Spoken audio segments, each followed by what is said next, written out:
আচ্ছা, শব্দ করো না।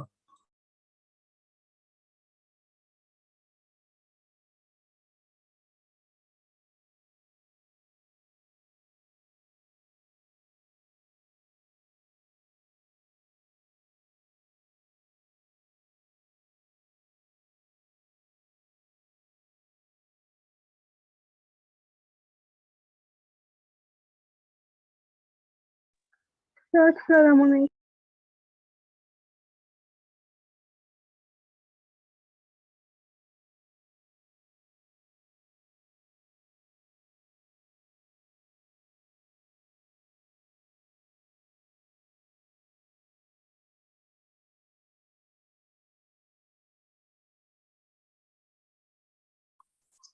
আসসালামু আলাইকুম।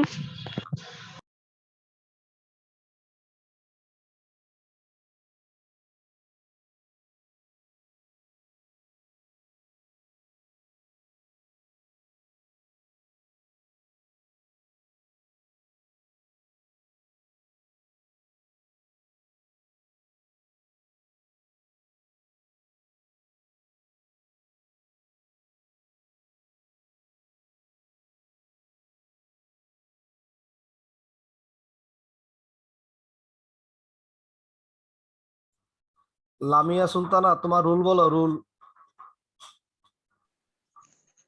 Sir roll 2। 2। রুল লেখো নাই কেন?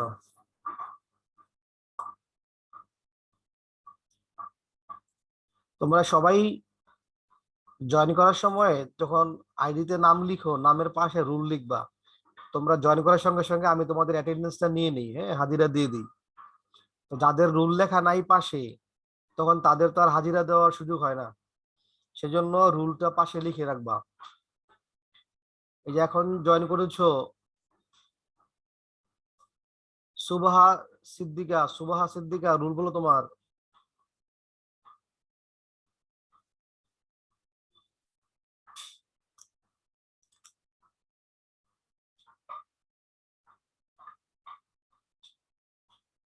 শুনতে পাচ্ছ তুমি, সুবাহা সিদ্দিকা?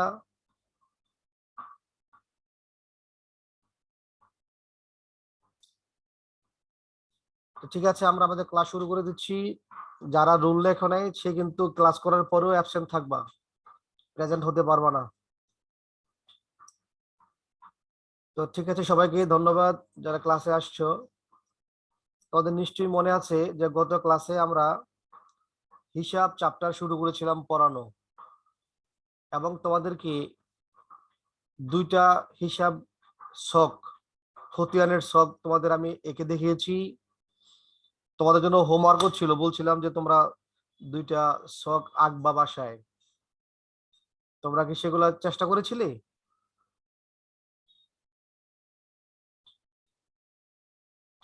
বাসায় কি তোমরা চলমানদের ছক, খতিয়ানের এবং টি ছক বাসায় কি সবাই এঁকেছো?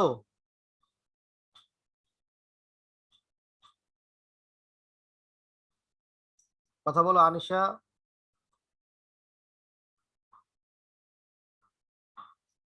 তোমরা কি ছকগুলো এঁকেছিলে কিনা বাসায়?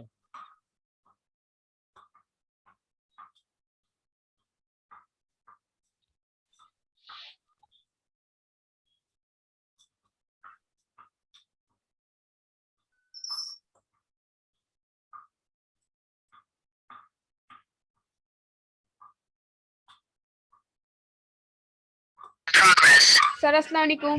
ওয়ালাইকুম সালাম। হ্যাঁ তানিশা, কেমন আছো? আচ্ছা, এই যে এখন জয়েন করেছো ননিমা,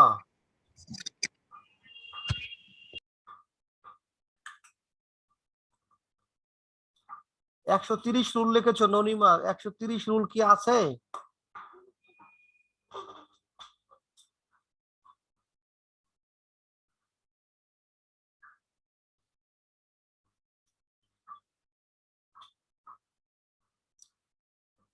আচ্ছা, আমি তোমাদেরকে যে কথা বলতে চাচ্ছিলাম, যে তোমাদের গত ক্লাসে হিসেবের ছক দেখিয়েছিলাম, টি ছক আর চলমানদের ছক, তোমরা সেগুলো বাসায় এঁকেছো কিনা, প্র্যাকটিস করেছো কিনা?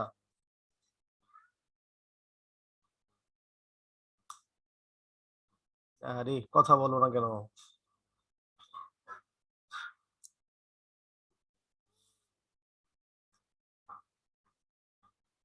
ননিমা সুলতানা, তো তুমি তো ক্লাস 9 নাকি ননিমা?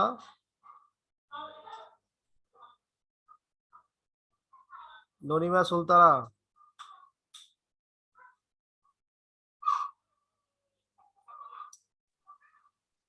আচ্ছা ঠিক আছে, খেয়াল করো। তো তোমাদের হিসাব চ্যাপ্টার পড়ানো ছিল এবং কতগুলো হিসাবের নাম আমি তোমাদের দিয়ে দিয়েছিলাম এবং তোমাদের বলছিলাম সেগুলো যেন তোমরা ভালো করে পড়ো। তো তোমরা তো কেউ বলতে পারছো না তোমরা পড়েছো কিনা। আমি আরেকবার তোমাদের সুবিধার্থে সবগুলা দেখাই দিচ্ছি যেন তোমরা আঁকতে পারো। যে আমরা বলেছিলাম যে হিসাবে যে কোনো লেনদেনের একটা হিসাবকালের মধ্যে সে হ্রাস বৃদ্ধি ঘটে, বৃদ্ধি পায় হ্রাস পায়, সে হ্রাস বৃদ্ধি দেখিয়ে আমরা একটা ছকের মাধ্যমে সে হ্রাস বৃদ্ধি দেখিয়ে পরে হিসাবের উদ্বৃত্ত নির্ণয় করে থাকি। হিসাব কাল শেষে আমরা উদ্বৃত্ত নির্ণয় করি, এটাকে বলা হয় খতিয়ান বা হিসাব। সেই খতিয়ানে দুই রকমের হয়, একটা হলো চলমান জের ছক, একটা হচ্ছে টি ছক।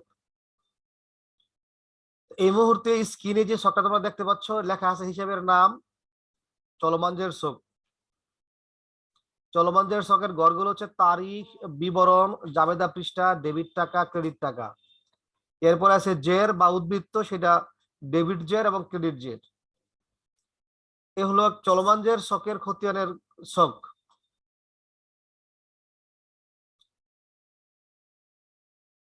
চলমান জের ছক। তারপরে আমরা করব টি ছক। এটা হলো টি ছক। আচ্ছা, পরে কেউ আসছো যাদের অ্যাটেন্ডেন্স দেওয়া হয় না, এরকম কেউ আছো কি?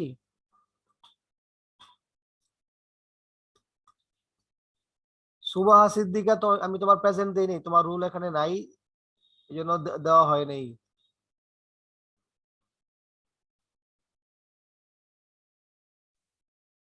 স্যার আমি তো রোল দিয়েছি এখন। তোমার নামের পাশে রুল দিছো? জি স্যার 18।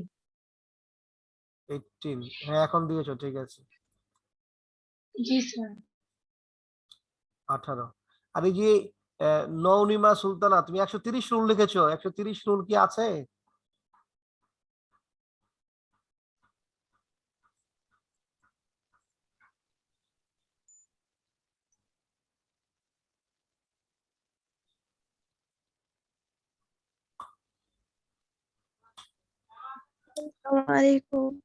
ওয়ালাইকুম সালাম ওয়া রাহমাতুল্লাহ।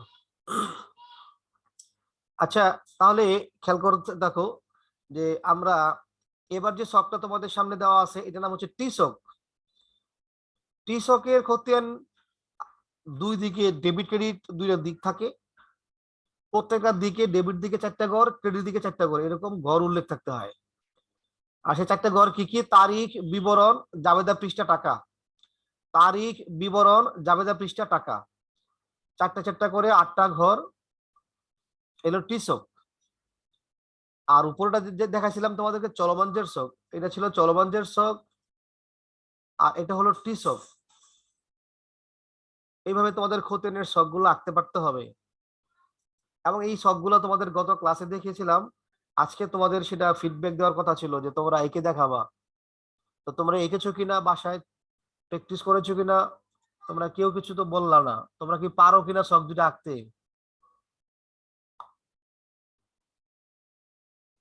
তোমরা কি ছক দুটো আঁকতে পারো মেয়েরা?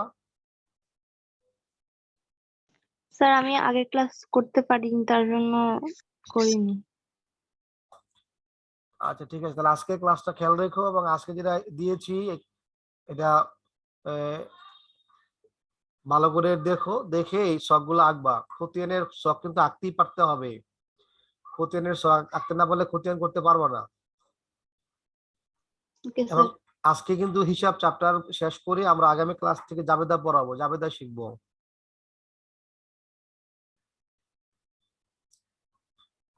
তো দেখো এখানে হিসাবের নামগুলো তোমাদের আমি দিয়েছি। হিসাবের নাম সেগুলো কি দেখো, এক, অনেকগুলো হিসাবের নাম এখানে ভাগ করে করে দেওয়া আছে।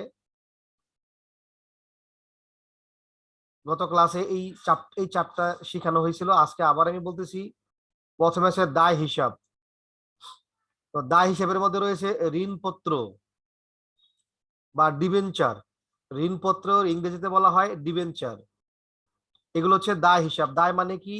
দায় হচ্ছে কারো কাছে যখন কারবার সেবা প্রদানের দায়বদ্ধ থাকে, মানে কাউকে কিছু দিতে হবে, এই দেওয়ার জন্য যে দায়বদ্ধতা, অর্থাৎ তুমি সেবা গ্রহণ করেছো, কারো কাছ থেকে সুবিধা ভোগ করেছো, গ্রহণ করেছো, এখন তার বিনিময়ে তোমাকে একটা সুবিধা প্রদান করতে হবে, দিতে হবে। এই যে দিতে হবে, এই দায়বদ্ধতাকে বলা হয় দায়। তো এরকম ঋণপত্র কিরকম দায় বা ডিবেঞ্চার, অর্থাৎ তুমি কাউকে ঋণপত্র ইস্যু করে কারো কাছ থেকে টাকা নিয়েছো, ঋণ নিয়েছো, সে বিনিময়ে তাকে তুমি কি দিয়েছো? প্রমাণস্বরূপ লিখিত দলিল দিয়েছো, যার নাম হচ্ছে ঋণপত্র, ঋণের দলিল, ঋণের অঙ্গীকার। তো সেই ঋণের টাকা তোমাকে আবার কি করতে হবে? ফেরত দিতে হবে, পরিশোধ করতে হবে। এই জন্য তোমার জন্য এটা দায়, এটা বলে ঋণপত্র, এটা দায়। বন্ধকি ঋণ। বন্ধকি ঋণ মানে হচ্ছে তুমি তোমার কোনো অ্যাসেট, সেটা জমি হতে পারে, বাড়ি হতে পারে, গহনা হতে পারে, সেগুলো ব্যাংক বা কোনো আর্থিক প্রতিষ্ঠানে তুমি যদি জমা রেখে, বন্ধক রেখে তার কাছ থেকে ঋণ নাও, এরকম ঋণকে বলা হয় বন্ধকি ঋণ। এরকম ঋণকে বলা হয় বন্ধকি ঋণ বা মর্টগেজ লোন। মর্টগেজ লোন ইংরেজি শব্দ, এর বাংলা হচ্ছে বন্ধকি ঋণ। আবার ব্যাংক ঋণ, এগুলো হচ্ছে দায়। প্রদেয় হিসাব। প্রদেয় হিসাবের নাম হচ্ছে চারটা। প্রদেয় হিসাবের নাম হচ্ছে চারটা। কি কি? প্রদেয় হিসাব। ওয়ালাইকুম সালাম। হ্যাঁ, প্রদেয় হিসাব, পাওনাদার, দেনা অথবা ক্রয় ক্ষতিনের জের, এই চারটা হচ্ছে একটা জিনিসের নাম, মানে একটা হিসাবের চারটা নাম। এখন যে নামই পরীক্ষায় আসুক না কেন, যে নামই তোমার সামনে থাকুক না কেন, তোমাকে একই জিনিস চিন্তা করতে হবে, এটা প্রদেয় হিসাব, মানে পাওনাদার। আর এই পাওনাদার সৃষ্টি হয় ধারে পণ্য ক্রয় করার মাধ্যমে, বাকিতে পণ্য ক্রয় করার মাধ্যমে পাওনাদার সৃষ্টি হয়। বলতো পাওনাদার কিভাবে সৃষ্টি হয়?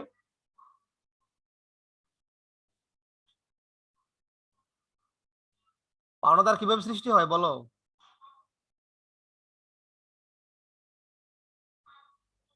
কথা বলো। বাকিতে পরিশোধ করলে। হ্যাঁ আনিশা, বাকিতে পণ্য ক্রয় করলে, ভেরি গুড। এটা খেয়াল রাখবা, বাকিতে পণ্য ক্রয় করলে পাওনাদার সৃষ্টি হয়। পাওনাদারের নাম হচ্ছে চারটা। আফসানা বলো, পাওনাদারের নাম কয়টা? চারটা। চারটা। কি কি দেখো লেখা আছে? প্রদেয় হিসাব, পাওনাদার, দেনা, ক্রয় ক্ষতিনের জের, এগুলো হচ্ছে পাওনাদার। একটা জিনিসের চারটা নাম। এরপরে আছে প্রদেয় হিসাব, প্রদেয় নোটস এবং প্রদেয় বিল। প্রদেয় নোটস এবং প্রদেয় বিল, এই দুইটা হচ্ছে একটা শব্দ। প্রদেয় নোট এবং প্রদেয় বিল।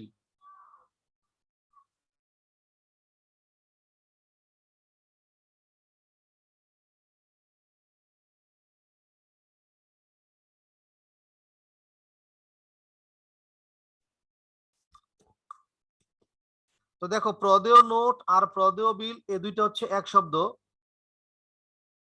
আবার ব্যাংক জমাতিরিক্ত, এটাও একটা দায়। ব্যাংক জমাতিরিক্ত, এটা একটা দায়। এটা কেমন দায়? যদি তুমি ব্যাংক থেকে তোমার যত টাকা জমা আছে কারবারের, সেই জমা টাকা থেকে যদি বেশি টাকা উত্তোলন করা হয়, যা জমা দিয়েছি তার থেকে বেশি যদি উত্তোলন করা হয়, তাকে বলা হয় ব্যাংক জমাতিরিক্ত। ব্যাংক জমাতিরিক্ত বলা হয়। আয়কর সঞ্চিতি, অর্থাৎ ভবিষ্যতে আয়কর দেওয়ার জন্য যদি কোম্পানি টাকা আগে থেকে সঞ্চয় রাখা হয়, সেটাকে বলা হয় আয়কর সঞ্চিতি। আয়কর সঞ্চিতি এটাও একটা চলতি দায়, আয়কর সঞ্চিতি। এরপর আছে বকেয়া খরচ। বকেয়া খরচ বলতে বোঝায়, মানে তোমার যদি কোনো খরচ হয়ে থাকে আর সেই টাকা যদি তুমি পরিশোধ না করো, এটাকে বলা হয় বকেয়া খরচ, মানে খরচের বকেয়া। খরচের বকেয়া এটাও একটা দায়। খরচের বকেয়া এটাও একটা দায়।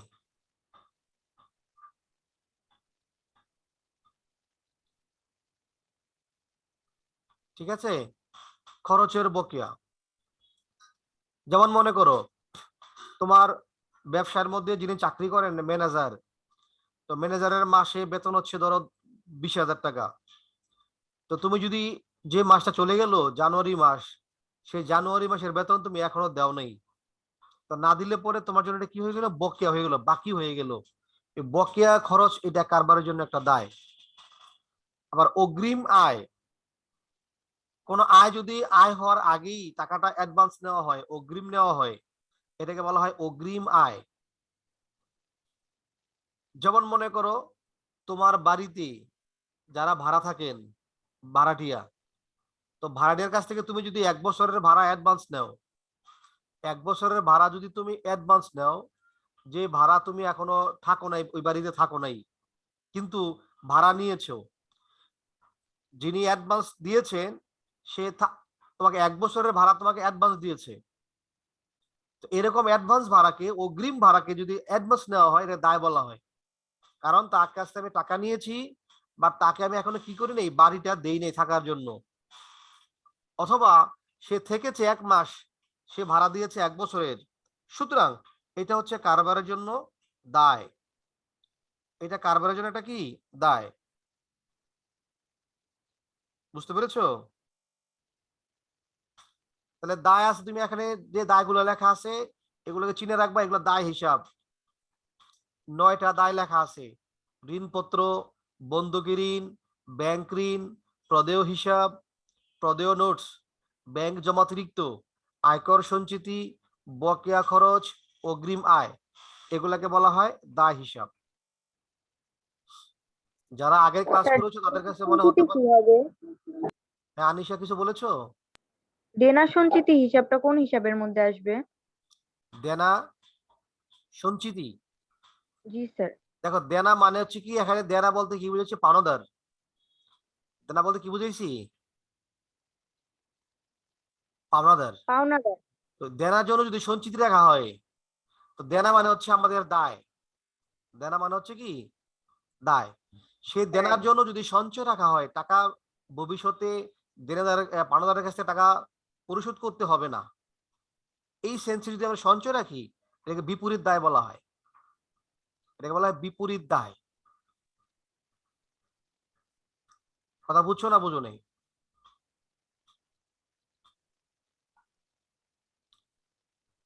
হ্যাঁ, এবার আসো আয় হিসাব। বিক্রয়, এটা একটা আয়। বিনিয়োগের সুদ, এটাও আয়। প্রাপ্ত ভাড়া, এগুলো হচ্ছে আয় হিসাব। প্রাপ্ত কমিশন, উপভাড়া। উপভাড়া কি জিনিস তোমরা কি জানো? উপভাড়া মানে হচ্ছে, জি স্যার। হ্যাঁ অধরা, কিছু অধরা বলবো তুমি কিছু?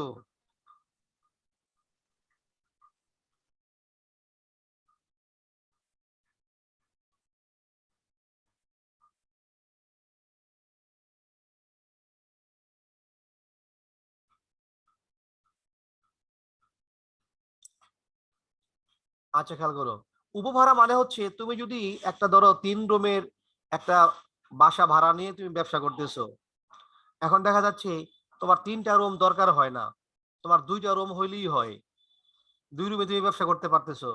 তো একটা রুম যদি তোমার বেশি থাকে, তো সেই রুমটা তুমি কি করবা, আরেকজনের কাছে ভাড়া দিয়ে দিবা। তো আরেকজনের কাছ থেকে ভাড়া দিয়ে সেখান থেকে যদি তুমি কিছু টাকা পাও, ভাড়া পাও, তাকে বলা হয় উপভাড়া, সাবলেট। এই উপভাড়া এটাও একটা আয়। শিক্ষানবিশ সালামি, শিক্ষানবিশ সালামি এটা একটা আয়। শিক্ষানবিশ সালামি জিনিসটা কি, সেটা হচ্ছে তোমরা দেখবা সাধারণত যারা বড় প্রতিষ্ঠান, বড় কোম্পানি বা বড় গার্মেন্টস, তখন তারা কি করে, কাউকে চাকরি দেওয়ার আগে ওই প্রতিষ্ঠানের যে কাজগুলা থাকবে সেগুলো তাকে শিখানো হয়, আগে ট্রেনিং দেওয়া হয়, প্রবেশন পিরিয়ড বলা হয়, ওই সময় তাকে ট্রেন আপ করা হয়। তো ট্রেনিং দেওয়ার সময় যদি যাকে ট্রেনিং দেওয়া হলো তার কাছ থেকে কোনো ফি নেওয়া হয়, যে ট্রেনিং করানোর জন্য তার কাছ থেকে কি নেওয়া হলো, ফি নেওয়া হলো, মানে শিখানো হলো, শিখানোর বিনিময়ে তার কাছ থেকে আবার টাকাও নেওয়া হলো, এটা হচ্ছে আয়। শিক্ষানবিশ সালামি বলা হয় এটাকে। হ্যাঁ, যে কাজ শিখানোর বিনিময়ে যদি টাকা নেওয়া হয়। উত্তোলনের সুদ, এটাও একটা আয়। চালানি কারবারের মুনাফা। চালানি কারবারের মুনাফা বলতে বলা হয় যে যদি কোনো কোম্পানি তার বাজার সম্প্রসারণের লক্ষ্যে, মানে তার পণ্য দূর দূরান্তে বিক্রি করার লক্ষ্যে যদি এজেন্ট নিয়োগ দেয়, আর সেই এজেন্টের মাধ্যমে যদি পণ্য বিক্রি করায়, এটাকে বলে চালানি কারবারে পণ্য বিক্রি করানো। আর সেই চালানি কারবারে পণ্য বিক্রি করে যদি কোনো আয় হয়, মুনাফা হয়, এটা প্রতিষ্ঠানের জন্য আয়, সেটা লিখতে হয় চালানি কারবারের মুনাফা। বাট্টা প্রাপ্তি, এইটা একটা আয়। তাহলে এখানে আয়ের নামগুলো পাইলা তোমরা 9টা নাম পাইলা: বিক্রয়, বিনিয়োগের সুদ, প্রাপ্ত ভাড়া, প্রাপ্ত কমিশন, উপভাড়া, শিক্ষানবিশ সালামি, উত্তোলনের সুদ, চালানি কারবারের মুনাফা, বাট্টা প্রাপ্তি। তোমরা যদি এই হিসাবের নামগুলা একেবারে মুখস্থ করে ফেলতে পারো, তাহলে তোমাদের জন্য সামনে খুবই উপকার হবে, খুবই কাজে আসবে, যে তোমাদের অঙ্ক করতে গিয়ে কোনো ব্যাক পেতে হবে না, কষ্ট করতে হবে না। বলো। প্রদেয় হিসাব আর প্রাপ্য হিসাবটা যদি একটু বুঝাইতেন তাইলে সুবিধা হইতো। প্রদেয় হিসাব, তুমি কি প্রদেয় হিসাবের কথা বলছো তানিশা? জি স্যার, প্রদেয় আর প্রাপ্য এই দুইটা। হ্যাঁ, খেয়াল করো। প্রদেয় হিসাব, প্রদেয় শব্দের অর্থ হচ্ছে দিতে হবে, প্রদান করতে হবে, মানে এখনো দেই নেই, এটাকে বলে প্রদেয়। অর্থাৎ তুমি যখন কারো কাছ থেকে বাকিতে পণ্য ক্রয় করবা, বাকিতে পণ্য ক্রয় করবা, পণ্য কাকে বলা হয়? যেটা বিক্রি করার উদ্দেশ্যে ক্রয় করা হয় সেটাকে পণ্য বলা হয়। এখন মনে করো তুমি একটা দোকান থেকে 20,000 টাকার পণ্য কিনেছো, বাকিতে, ধারে, তুমি টাকা তাকে দেও নাই, তাহলে তোমার টাকা কি করতে হবে? দিতে হবে। দিতে হবে। এই যে দিতে হবে, এটা কি বলা হয়? প্রদেয়, মানে প্রদান করতে হবে। আমি এখনো প্রদান করি নাই, আমাকে প্রদান করতে হবে, এটাকে বলা হয় প্রদেয়, মানে দায়, দিতে হবে আমাকে। প্রদেয় বিষয়টা কি বুঝতে পেরেছো? জি স্যার, বুঝতে পেরেছি। আর প্রাপ্য মানে হচ্ছে, প্রাপ্য মানে হচ্ছে যদি তোমার কাছ থেকে, মানে তুমি কারবারের মালিক, তোমার কাছ থেকে কেউ যদি বাকিতে মাল কিনে নিয়ে যায়, সে তোমার টাকা দেয় নাই, তোমার কাছ থেকে মালটা বাকিতে কিনেছে, টাকাটা এখনো দেয় নাই, পরে দিবে, মানে তুমি পাও নাই, পাইবা, পাইবা মানে প্রাপ্য, মানে টাকাটা আমি এখনো স্যার, পাই তাহলে নাই। প্রাপ্য হিসাব সম্পদ হবে না? সম্পদ হবে, প্রাপ্য হিসাবে হলো সম্পদ। তো যেহেতু টাকাটা আমি এখনো পাই নাই, ভবিষ্যতে পাবো, তাই এটার নাম হচ্ছে প্রাপ্য। প্রাপ্য মানে টাকাটা পাবো, আর পাবো মানে সম্পদ, চলতি সম্পদ। বলো, প্রদেয় আর প্রাপ্য বিষয়টা ক্লিয়ার হয়েছে? জি sir, thank you. Okay, thank you. এবার আসো উত্তোলন। 4 ধরনের উত্তোলন আছে। একটা হচ্ছে যদি মালিক কারবার থেকে নগদ টাকা নিয়ে যায়, এটা একটা উত্তোলন, নগদ উত্তোলন বলা হয় এটাকে। আর মালিক যদি তার আয়কর, ইনকাম ট্যাক্স কারবারের টাকা থেকে পরিশোধ করে, এটাকে বলা হয় উত্তোলন। মানে এক মালিকানা কারবারের আয়ের উপর যে ট্যাক্স হয়, সেটা মালিকের ব্যক্তিগত ট্যাক্স, ব্যক্তিগত কর। আর সে ব্যক্তিগত কর যদি কারবার থেকে দেওয়া হয়, সেটাকে উত্তোলন বলা হয়। সুমাইয়া কিছু বলতে চাচ্ছ? ঝুমু, ঝুমু কিছু বলবা? স্যার। তাহলে মিউট করে নাও। জীবন বীমার প্রিমিয়াম, জীবন বীমার প্রিমিয়াম, বীমা প্রিমিয়াম 2 রকমের হয়। বীমা 2 রকমের, একটাকে বলা হয় জীবন বীমা, আরেকটাকে বলা হয় সাধারণ বীমা। একটাকে বলা হয় জীবন বীমা, আরেকটাকে বলা হয় সাধারণ বীমা। তো সাধারণ বীমা যেটা, সেটার নাম হলো শুধু বীমা প্রিমিয়াম, বীমা সালামি। বীমা সালামি কারবারের জন্য খরচ, ব্যয়। আর জীবন বীমার প্রিমিয়াম, এটা মালিকের ব্যক্তিগত খরচ। তো ব্যক্তিগত খরচ যদি কারবার থেকে দেওয়া হয়, জীবন বীমার প্রিমিয়াম সেটা উত্তোলন হয়। তার মানে জীবন বীমার প্রিমিয়াম মানে হচ্ছে উত্তোলন, জীবন বীমার প্রিমিয়াম হচ্ছে উত্তোলন। এরপরে আছে পণ্য উত্তোলন। পণ্য উত্তোলন বলতে বোঝায় মালিক যদি তার নিজের প্রয়োজনে কারবার থেকে কোনো কিছু উত্তোলন করে, এটাকে পণ্য উত্তোলন বলা হয়। তাহলে জীবন বীমার প্রিমিয়াম এটা উত্তোলন। আর পণ্য উত্তোলন মালিক যখন কারবার থেকে নিজের প্রয়োজনে, পরিবারের প্রয়োজনে পণ্য নিয়ে যায়, সেটাকে বলা হয় পণ্য উত্তোলন। তাহলে উত্তোলন হলো 4টা: নগদ উত্তোলন, আয়কর, জীবন বীমার প্রিমিয়াম, পণ্য উত্তোলন। এই 4টাকে উত্তোলন বলা হয়। বলো, তোমরা কি আমার কথা বুঝতে পেরেছো না বোঝো নাই? উত্তোলন কয়টা?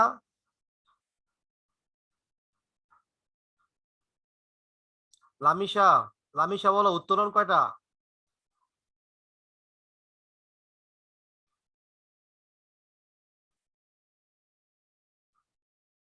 উত্তোলন 4টা: নামগুলো বলো।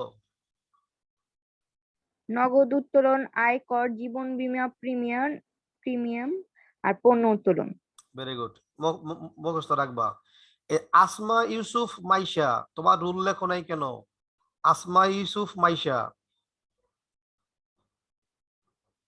স্যার লিখছি। কত লিখছো? কই নামের পাতে রুল নাই তোমার পাশে? কত তোমার রুল কত বলো?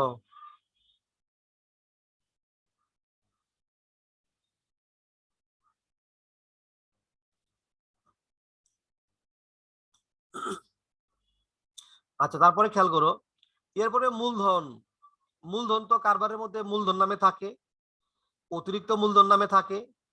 যদি সাধারণ সঞ্চিতি থাকে, সেটাও মালিকানা সত্ত্ব, মালিকের পাওনা, সেই টাকাটাও মালিক পাবে। তাহলে এখানে 3 ধরনের হিসাব, তোমাদেরকে 4 ধরনের হিসাব দেখানো হলো: দায় হিসাব, আয় হিসাব, উত্তোলন হিসাব, মূলধন হিসাব। এগুলো তোমরা অবশ্যই সবাই পড়বা, এগুলো অবশ্যই ভালো করে পড়বা এবং পড়ে এগুলো আমাকে হোমওয়ার্ক দিবা। আর হোমওয়ার্ক দেওয়ার সময় তোমরা অবশ্যই গ্রুপে দিবা না, সেগুলো দিবা তোমরা আমাকে মেসেঞ্জারে ইনবক্স করবা, পার্সোনাল অ্যাকাউন্টে ইনবক্স করবা। গ্রুপে দিলে অনেক পিছনে পড়ে যায়, অনেক তথ্য তোমাদের জন্য সেটা সমস্যা হয়ে যাবে। এবার এসো, আমরা যেটা শিখবো, সম্পদ, স্থায়ী সম্পদ। সেটা কি দেখো, সম্পদ হিসাব। সম্পদের আরেকটা নাম হচ্ছে মূলধন জাতীয় ব্যয়। যদি স্থায়ী সম্পদ হয়, স্থায়ী সম্পদের আরেক নাম হচ্ছে মূলধন জাতীয় ব্যয়। সেগুলো কি কি আছে দেখো: আসবাবপত্র, এটা সম্পদ হিসাব; যন্ত্রপাতি, এটা সম্পদ হিসাব; কলকবজা, মেশিনারিজ। যন্ত্রপাতির 3টা নাম, যন্ত্রপাতি নামেও বলা হয়, কলকবজা নামেও বলা হয়, মেশিনারিজ নামেও লেখা হয়। মেশিনারিজ হচ্ছে ইংরেজি শব্দ, এটা বাংলা হলো কলকবজা অথবা যন্ত্রপাতি। দালান কোঠা, এটা একটা সম্পদ। ভূমি, এটাও স্থায়ী সম্পদ। ইজারা সম্পদ, ইজারা সম্পদের ইংরেজিতে বলা হয় leasehold property. Leasehold property, এটা ইংরেজি শব্দ, বাংলা হলো ইজারা সম্পদ। বিনিয়োগ, বিনিয়োগের 3টা নাম: বিনিয়োগ, লগ্নি, সঞ্চয়পত্র। তো এখানে যে কটা লেখা আছে সবগুলো স্থায়ী সম্পদ। আসবাবপত্র, যন্ত্রপাতি, দালান কোঠা, ভূমি, ইজারা সম্পদ, বিনিয়োগ, এগুলোকে বলা স্থায়ী সম্পদ।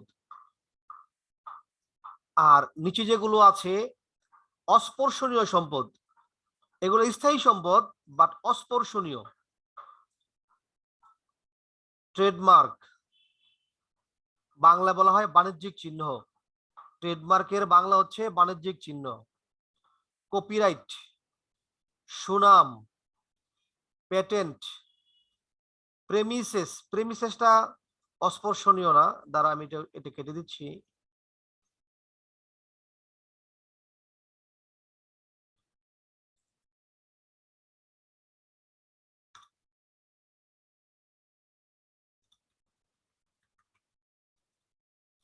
প্রেমিসেসটা স্থায়ী সম্পদ, আর পেটেন্ট পর্যন্ত এগুলো হচ্ছে অস্পর্শনীয় সম্পদ। তোমরা কিন্তু নামগুলো অবশ্যই মুখস্থ করবা। দেখো, এরপর আছে চলতি সম্পদ। চলতি সম্পদ আছে হাতে নগদ,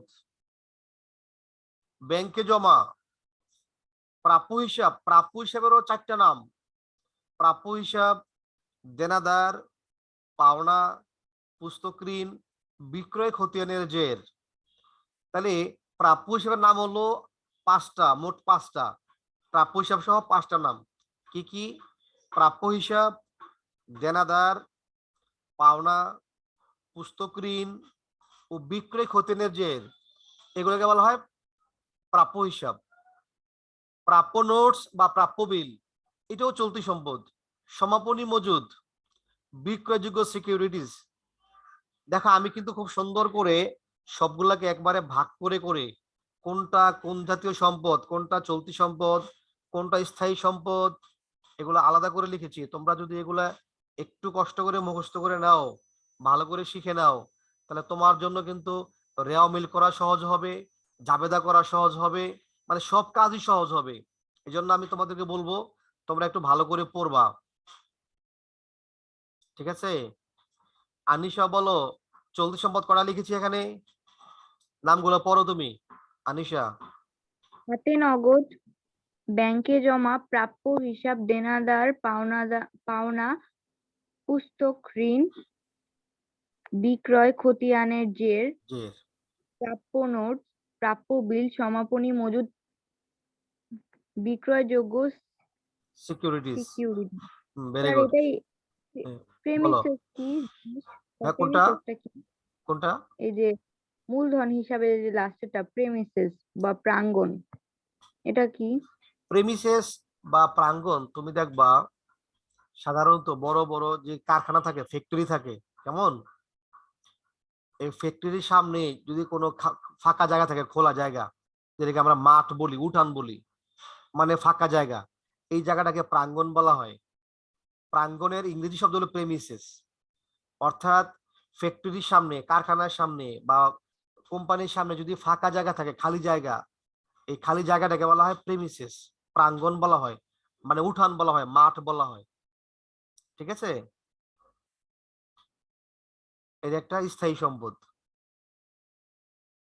বুঝতে পেরেছো? তাহলে স্থায়ী সম্পদের আরেকটা কি নাম? মূলধন জাতীয় ব্যয়। স্থায়ী সম্পদের আরেকটা নাম হচ্ছে মূলধন জাতীয় ব্যয়। এগুলো একটা খেয়াল রাখবা। তোমরা কি এগুলো স্ক্রিনশট নিয়েছো? জি স্যার। হ্যাঁ, এগুলো কিন্তু অবশ্যই পড়বা।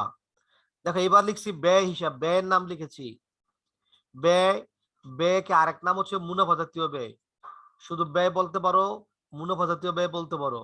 এই মুনাফা জাতীয় ব্যয়কে আবার বিভিন্ন ভাগে ভাগ করা হয়েছে। প্রত্যক্ষ ব্যয়, প্রত্যক্ষ ব্যয় কোনগুলো দেখো? প্রারম্ভিক মজুদ, ক্রয়, মজুরি, আন্তঃপরিবহন অবলিক ক্রয় পরিবহন, শুল্ক অবলিক আমদানি শুল্ক, জাহাজ ভাড়া, ডক চার্জ, এগুলো হলো প্রত্যক্ষ খরচ।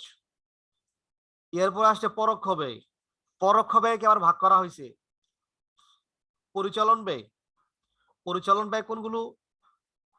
বেতন, ভাড়া, বিজ্ঞাপন, বেতন, ভাড়া, বিজ্ঞাপন, কেমন? মণিহারি,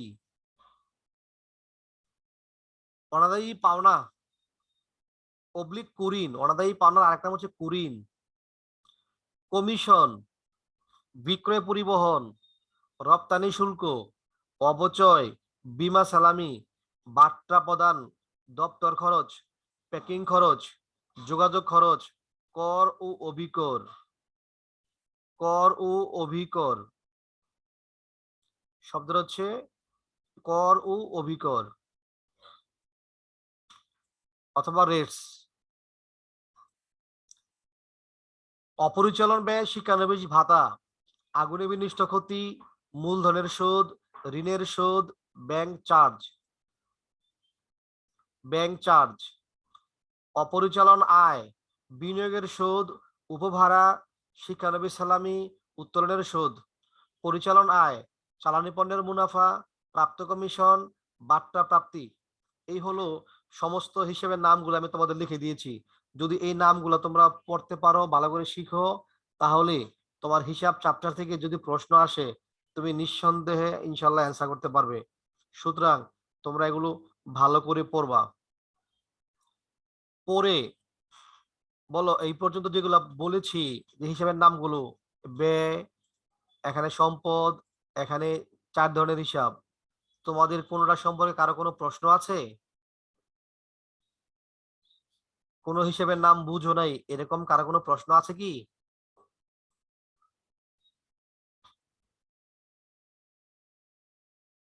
মেয়েরা বলো, কারো কোনো প্রশ্ন আছে? নাই। Very good.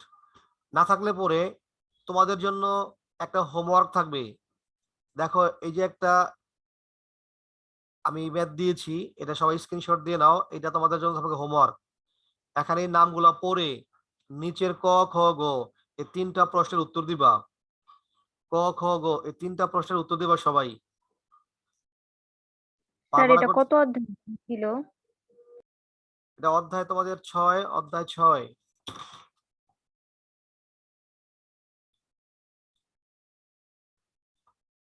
স্যার এটা কি এসডব্লিউ করব? হ্যাঁ, এইচডব্লিউ করবা এটা। এটা তারপরে এটা কি স্যার অধ্যায় 6 না, অধ্যায় পাঠিয়ে দিব? 5। এটা হচ্ছে অধ্যায় 5। এটা তোমাদের জন্য হোমওয়ার্ক, এইচডব্লিউ থাকবে। গ্রুপে পাঠিয়ে দিব না? গ্রুপে পাঠাইবা না, আমার আমার মেসেঞ্জারে পাঠাইবা, আমার পার্সোনাল মেসেঞ্জার ইনবক্স করবা। আবুল হাসান নামে যে মেসেঞ্জার আইডি পাইবা ওইখানে ইনবক্স করবা, গ্রুপে দিবা না, কেমন?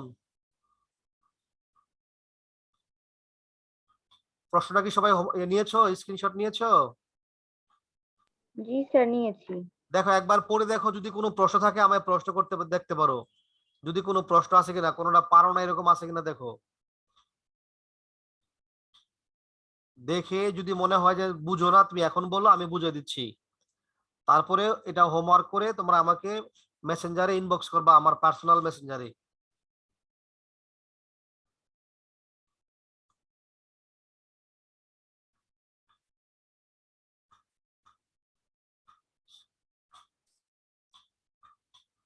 তো তোমাদের যদি কোনো প্রশ্ন না থাকে বলো, কারো কোনো প্রশ্ন আছে কিনা। প্রশ্ন থাকলে বলো, আর যদি প্রশ্ন না থাকে তাহলে আমরা আজকে ক্লাস এখানে শেষ করব। তোমাদের সবাইকে ধন্যবাদ, সবাই ভালো থেকো। সবাইকে অসংখ্য ধন্যবাদ। স্যার আসসালামু আলাইকুম। ওয়ালাইকুম আসসালামু আলাইকুম সালাম। স্যার। আলহামদুলিল্লাহ, কে বলছিলা? স্যার আমি। সু- সুরাইয়া? জি স্যার। হ্যাঁ, তুমি ভালো আছো? জি স্যার। আচ্ছা, তাহলে আজকে এই হিসাবের নামগুলো লিখেছো তো ঠিক মতো সবগুলা? জি স্যার।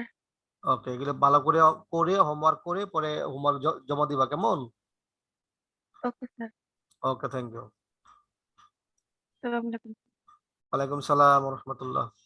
তো ঠিক আছে, সবাই ভালো থেকো, সবাইকে ধন্যবাদ।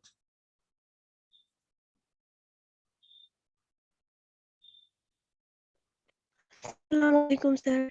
ওয়ালাইকুম সালাম ওয়া স্যার রাহমাতুল্লাহ। আসসালামু আলাইকুম। ওয়ালাইকুম স্যার সালাম। আসসালামু আলাইকুম।